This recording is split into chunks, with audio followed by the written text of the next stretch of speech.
Welcome to And Before You Go. This is a place for moms of teenagers. A place for moms who are starting to realize you only have a few more years, weeks, months, or maybe even days to spend with your child before they move on to the next phase of their lives. And as the days tick away, you look at your child and you realize there are biblical truths that you want them to know. There are some ways that you see they still need to grow. And you're just hoping time will go slow so you can still visit all the places you want to go. Is that you? Then you're in the right place. Let's get started. On this episode of the podcast, I'm joined by my friend Laura. Laura's a mom of girls. She has 3 daughters, 2 that she's already launched into the world. One's 30, one's about to be 20, and her 3rd daughter, Crystal, that we're going to talk about in today's episode, will be 18 this summer.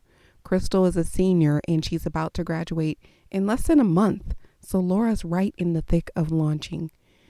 I'm excited for you to hear the advice that she has for moms who are in this stage and actually moms who are parenting even younger girls.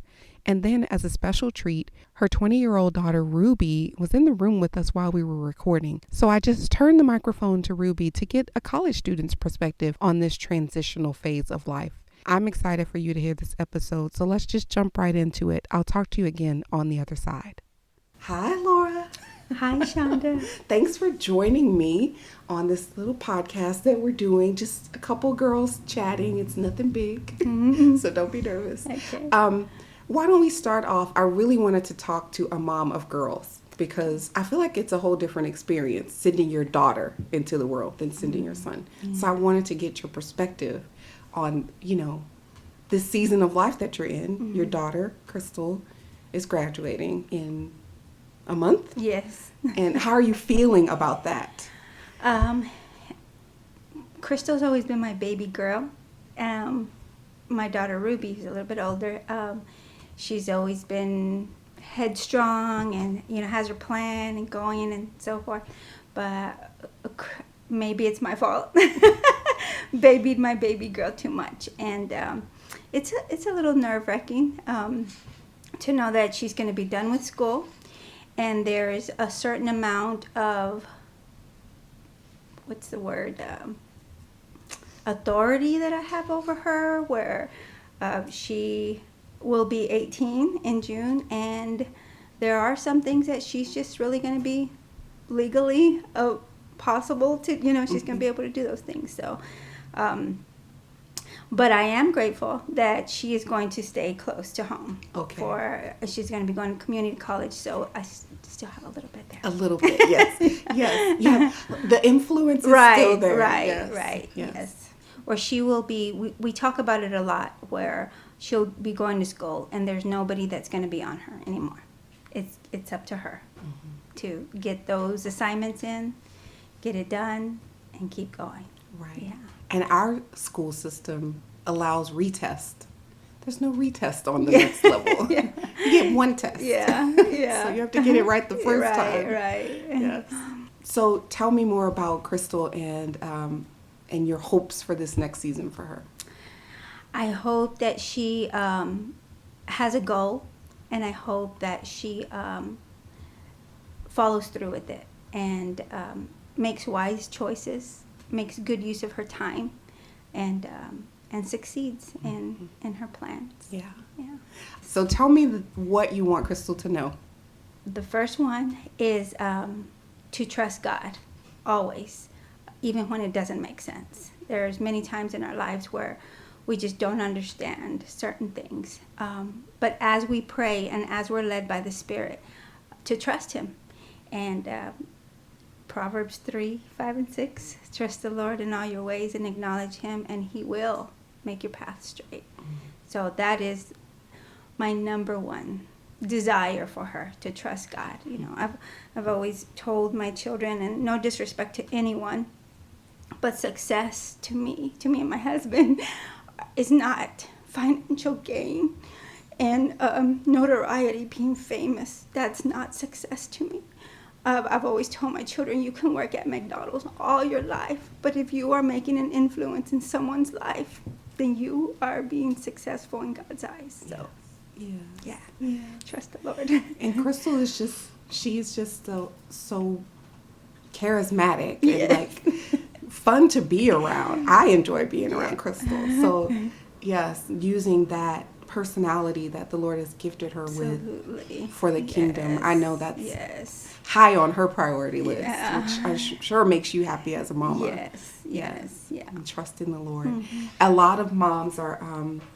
I actually just talked to another mom who gave me the exact same. Her no is trust the Lord. Yeah. And she had the exact same scripture. Oh, wow. Okay. So, yes, I'm hoping the kids are and the moms are listening and understanding that's a top priority. So when you think about Crystal and how she needs to grow before this next phase of life, what did you think? The thing that we text throughout the day, and she's at school, and we shouldn't be texting, but we do. So she tells me of people, and my constant snapshot is the serenity prayer. Accept the things that you cannot change the things you can, and have the wisdom to know the difference. And Crystal just wants everybody to take things the way she does, accept things the way she thinks it should be. And not everybody's going to think like her or do things the way that she does or respond the way that she does. And she does have a tender heart. She believes that, okay, it's time for us to make up. Let's make up. And people have different ways of getting through their whatever they're going through. Give them time, Accept that some people are not going to want to make up, And so that's the one thing I want her to know. One of the things that I want her to know is to accept that not everybody's going to do things the way she does. So accept that everyone's different. Everyone's different. So yeah, how do you think you'll be able to get that into her in this next couple months? Just keep praying. And one of the times that I told her that, and she said, I told her, accept the fact that not everybody's gonna, understand the way you do. And she says, I'm beginning to realize that. Okay, good. I'm beginning to realize that. So that was a little, yay. If I keep pushing, yes. Good. And what's the one place you'd like to go? I thought about one of the places, because she's been able to travel internationally and across the United States because of Crew, and I'm so grateful for that. And I would like me and her to be able to go to Colorado, where she's been a couple of times, so that, because I love, the beauty and I love hiking and stuff like that, but I would love to go so that she could show me. She could lead me around and show me this and show me that, and where I'm always look at this, this is the way it is. Yes. But in this way, she can teach me. Oh, that'd be great. Yeah. The pictures they bring back from Estes Park are like phenomenal. Yes. Crew has been such a gift. Yes. To my boys. I'm sure. Absolutely. You feel the same. Yes. And, I don't even want to imagine their high school experience without it. I agree. Because it's just been such a blessing. Yeah. It's been a huge, huge part of our lives with them. And I know that they would not be the same people without God using Crew to help them through everything. Yes. Yeah. So. What encouragement do you have for other moms? Because you've done this a couple times. This isn't your first rodeo. Right. It's not the last one either. So. Yeah. I remember right here, my oldest daughter, who is about to be 30. Yikes. What does that make me? 32. Yeah. I remember she was a senior in high school, and I just looked at her and I said to myself, I am not ready to let you go. There are so many things that I have not taught you. How could I have let all this time just go, just working and cleaning and providing and all these different things. I'm just thinking I did not instill in you some of the things that I should have done. And thankfully, she's a wonderful woman now. Thankfully, she is. And I just did things a little bit different with them, with my younger ones. And this is funny because they know this. Right now, my house is not so messy, but many times it is. And I would walk through my house and just say, I love my family. I love my family. And it would be because instead of tidying up, I would be sitting and talking with them for hours, endless hours. And I would say, I would rather sit and talk to them than clean my house. Of course, who wants really, right, who really does want to clean? But because with my older daughter, I was always, let's clean up, let's clean, help me cook, help me clean, all these different things. And then, like I said, when she was like 18, I was like, what did I do with all that time? So I would say, slow down, listen to every story, even if you have to go cook dinner, even if you have to clean the house, even if you have to go to bed, listen to the stories. Just listen. Just sit there and listen. Listen. And you don't always have to have something to say back, because most of the time they don't want to hear it anyway. Right. Just listen. Listen. And I am so blessed to know that they call me one of their best friends. I'm shocked, honestly. I am. But, just be there with them, listen, and pray for them. Yes. Yeah. I love what you're saying about making the time to be present with them, because after they're gone, like with Braylon being away at school, sometimes I'm like, oh, I want to call him and see. Oh, he's at work. Yeah. Oh, I want to call. Oh, he's in class. Like, I just want to have these interactions with him. But now he has a whole life. Yeah. Like, that has nothing to do with me. No. And but he's really good about coming home and eating all my food. Good. And, so. So do you, you're not really going to have an empty nest, because you still have, how old is your youngest? JJ is 9. He'll be 10 in June. Oh, wow. You still have a whole nother lifetime to keep momming on the daily basis. God just kept dropping more. Here you go. Yes. Here you go. Yes, that's good. So you don't even have to think about an empty nest yet. That's still a good 8 years away. Yeah. Yes, that's good. I can't even think about it yet. Yeah. I mean. Yeah, you might as well not. Yeah. Well, Ruby, you're sitting here. You might as well come on the microphone. Okay. Why don't Ruby, how old are you? I'm 19. I'll be 20 in July. Oh, you're getting old, girl. Tell me about your mom and how she has prepared you for life in this phase that you're in, like in college, It's funny because my dad was telling someone today that we were close with my dad whenever we were younger, like daddy's girls.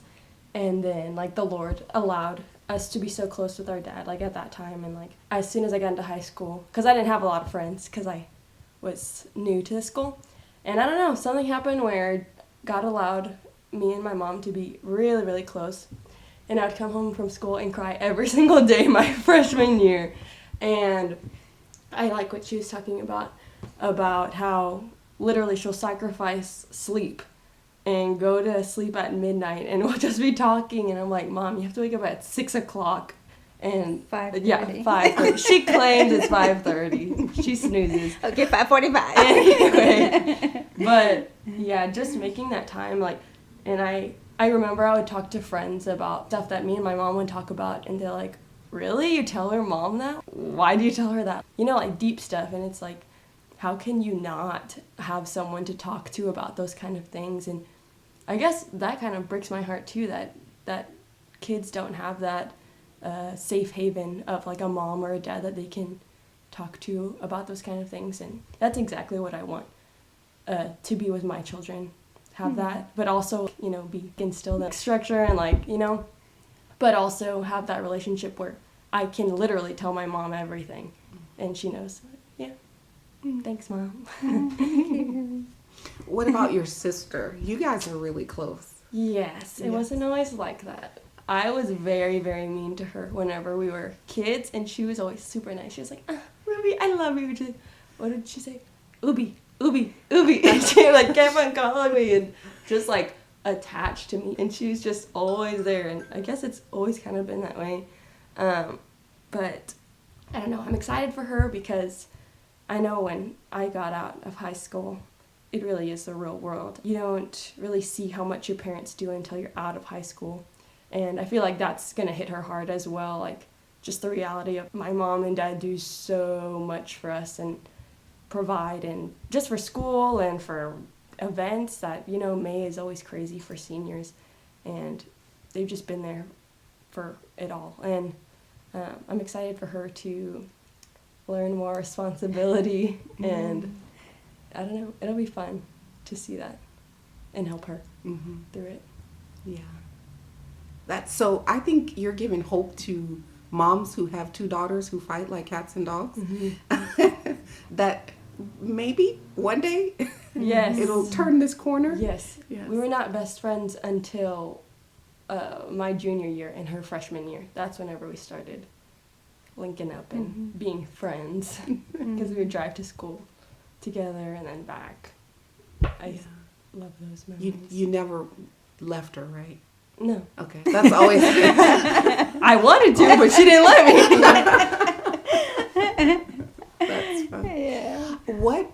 What do you think kids need to know, or kids, I guess young adults need to know when they're going off to college, like to keep their relationship with Christ the center of their life? What have you found has been the most important thing for you to do that?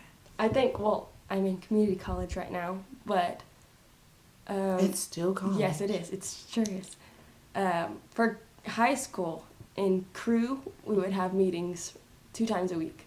And you would see everybody, and everybody would be in good mood, and they'd be, like, on fire for Jesus. But then, like, I'm in college, and it's like nobody's like that. Like, I go in, I listen, I take notes, and then I leave. Like, I don't talk to anybody, and it's kind of sad. But it's, like, that's what it is, what the classroom is like. And you really have to just make time on your own. Like, there's no crew like, hey, guys, come and meet us on Wednesdays and Fridays. Like, that's not advertised there. I don't know, there's not really people there to do that. So you have to intentionally make time. And I think my freshman year of college, I didn't make time. And recently, maybe like beginning of this semester or spring semester, I've really been making time.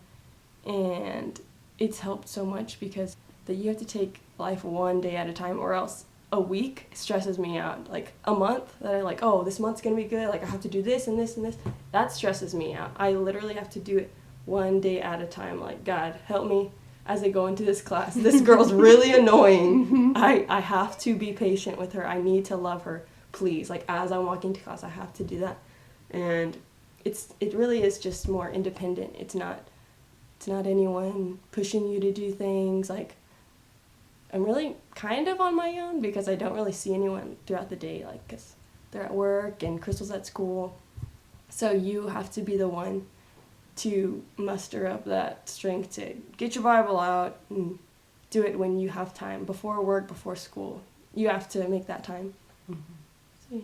That's good. What do you personally do in your personal Bible time? What do you do? Well, I've been into a discipleship with my friends, Nicole, Hunter, and Danny from Crew, and we meet up weekly, and she has we have to log our time, so it's kind of like school, like a reading log, and we've been doing that lately, so that kind of like helps me because like someone's counting on me, like, you need to do your homework, which is kind of good because it makes it a priority.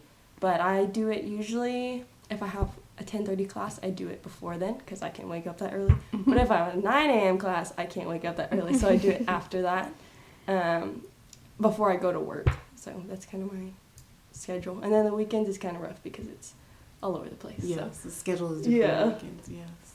What I hear you saying is you have to be intentional on your own, but also still finding community, like finding that group of people. It's not going to be as organic in as it was in high school, but if you look for it, you can, even if you have to reach back to old people. Yes. Yeah. Thank you guys for sharing with me. I wish, I can't wait for Crystal to hear this, because she doesn't know that we're sitting around here talking about her. So that'll be interesting. Yeah. But thank you all for sharing. Thank you with for us. inviting. Yeah. Moms, if you take nothing else away from this conversation, I hope you heard Laura saying, make the time to listen. Make the time to put away all of your other priorities, come back to them later, leave the room messy, leave the dishes in the sink, sit and listen to your teenagers. If they're willing to talk to you, listen to them. This is such a struggle for me sometimes because right when they come home is right at the peak of when I'm starting to get things done around the house, like cooking dinner, preparing for the next day, wrapping up things that I didn't get done during the day, and my kids have come home and they want to talk. This was so convicting and such a reminder that I don't have to do those things in that moment. I can put them to the side and listen to my boys. Listen to their hearts, listen to their struggles, listen to what they're not saying, and listen to what they actually are saying. Develop those relationships with them because I don't have much more time with them. And I don't want to look back and regret that I didn't make the time to listen. In this episode, we also talked a lot about Cru. Cru is CRU. Cru used to be called Campus Crusade for Christ, but now it's just shortened down to Cru. And if you want to find out if your school, your community has a Cru gathering near you, go to cruhighschool.com, cruhighschool.com. Cru is a middle school, high school, and college program. They do discipleship on campuses across this country. They do retreats for students. They do mission trips for students. My children and Laura's children have been participating for several years. And as we said, we don't want to imagine their lives without Cru. So look into Cru in your neighborhood. That's all for this week. Be sure to follow along on social media. I would love to engage with you about this episode. You can go on Instagram, Facebook, or Twitter and find And Before You Go. Let's talk. Tell me what your main takeaway was. Tell me your 3. Tell me if you'd like to be on the show. I'd love to talk to you too. Until next time, have a great week.